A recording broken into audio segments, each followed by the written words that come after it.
Todos y todas nacemos de otro cuerpo, un día, en un lugar, y nos dan un nombre. We are all born from another body, one day, somewhere, and we are given a name. My name is Ana Escobar Saavedra. I'm a Colombian artist and craft person, and I welcome you to my exhibition, It Starts Where It Ends, that explores the nuances of identity and identification, looking into portraits, documents, containment, and the systems that rule our lives. The first piece you see in the exhibition is a replica of my son's hospital birth tag. This was a very important piece in the exhibition or in my thinking process. It's a piece that is from 2023.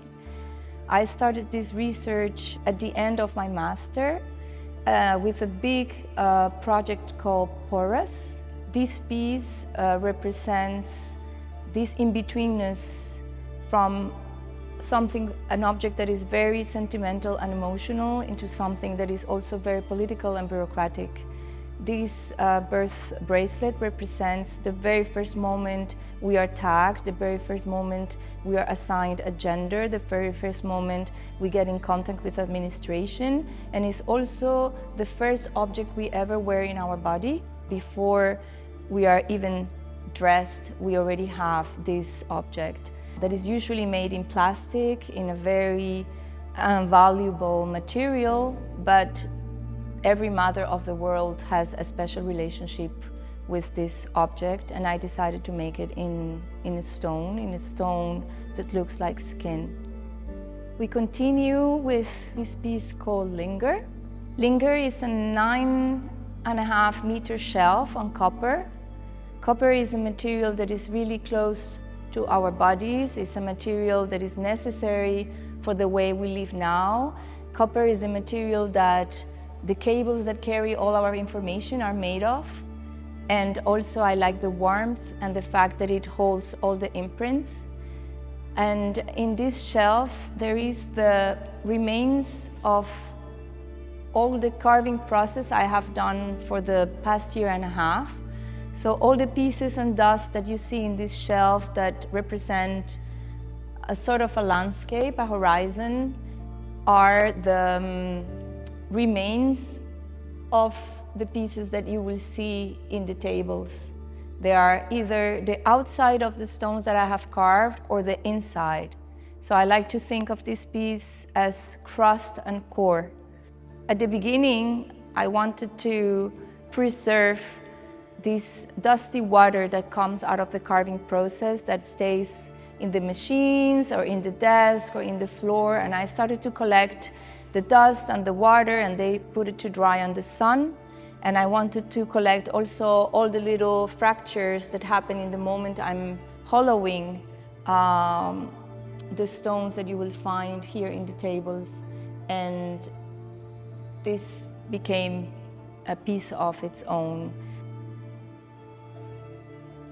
This piece that represents this horizontal monumentality, very subtle monumentality, it's near these big slabs of stone.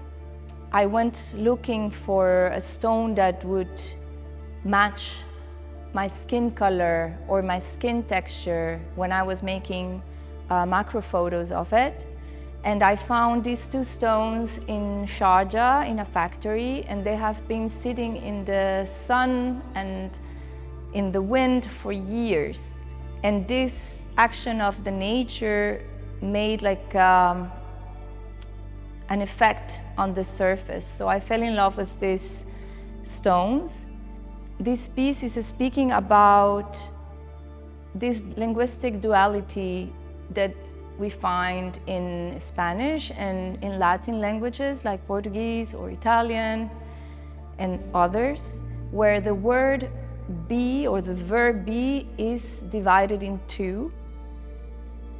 I started to think on this nuance between the two ways of being, one of them permanent and the other one temporary. While ser is speaking of inherent or permanent states, estar is talking about conditions, location, emotion, things that can shift.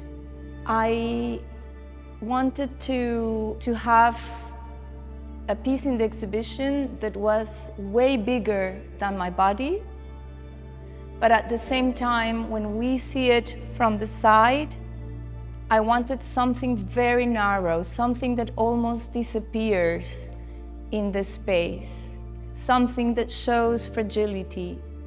At the same time, these slabs are almost as they are found in the factories, or this is a standard thickness used in construction. And the perforations are inspired by the holes that we find in the passport. The passport was a starting point in this project as an object that connects body and land, which is a standard form, which to me is quite a violent object that humans have invented in order to decide who gets to go where. I think of lockets as an archetype of memory, as a form that is quite recognizable by many people, as a small object that you can carry with you, with holding a photograph or a lock of hair or a text, something that reminds you of someone that is not with you. The locket has been present in my practice from the very beginning. I have explored it in many different ways. In here, I wanted to link the locket and the documents because they have the same information. In the locket, you will find usually a name, a date, an image, and it's the same thing you will find in an ID card or in a passport: a name, a date, an image. The portrait here is romanticized, is emotional, is sentimental, as opposite as the portrait that you will find in the documents that is standard, that is regulated, that has the function of identifying you in the moment you're crossing borders.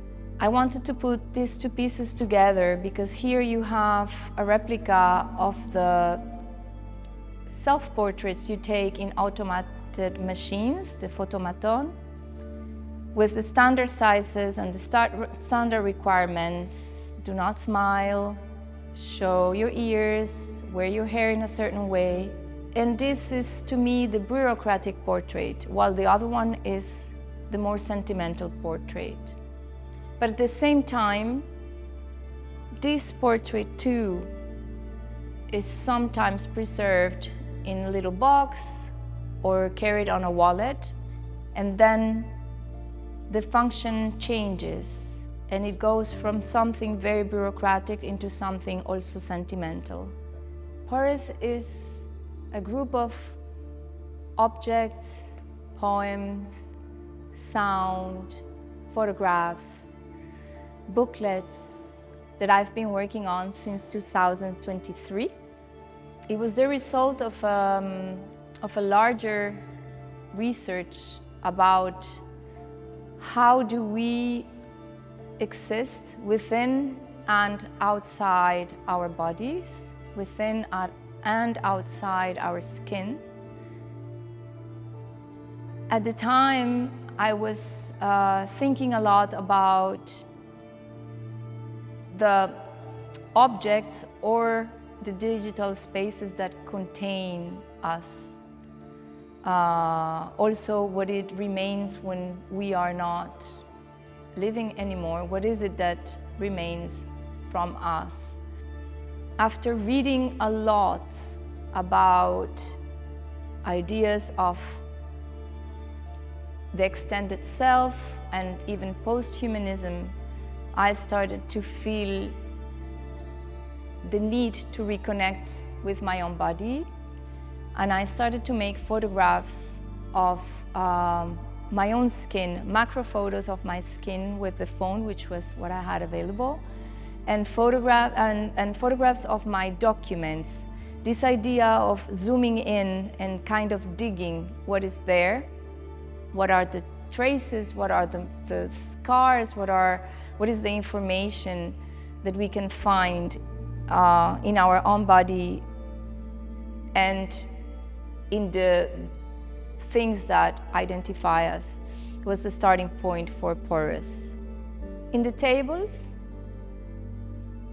you will find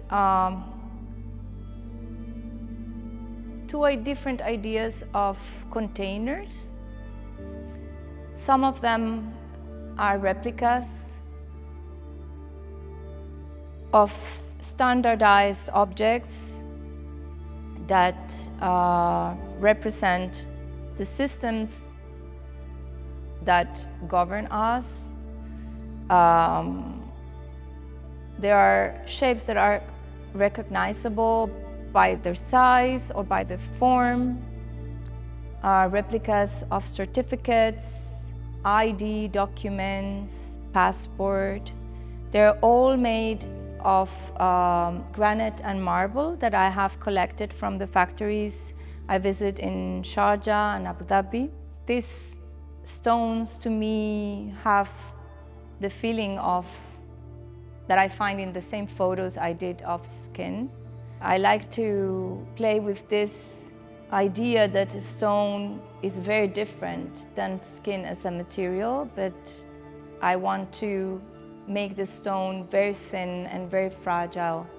And in the end, sometimes skin becomes stronger than this stone. So this piece is called Aurora. Aurora, it's the change of light that happens in the moment the sun comes out.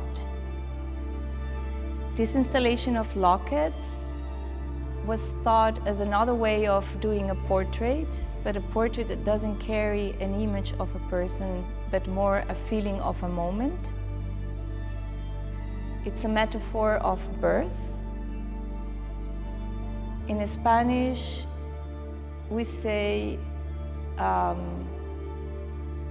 to dar a luz, which is to give light, and it's a word for saying giving birth.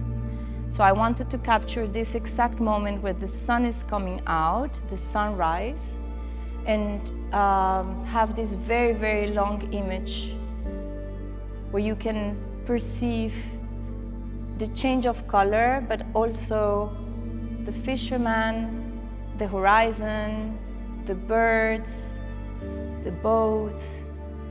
And I wanted people to have to come very close and also to get far to see the whole photo. This horizon is in front of Linger, and this horizon represents the beginning, while Linger is making us think of what remains.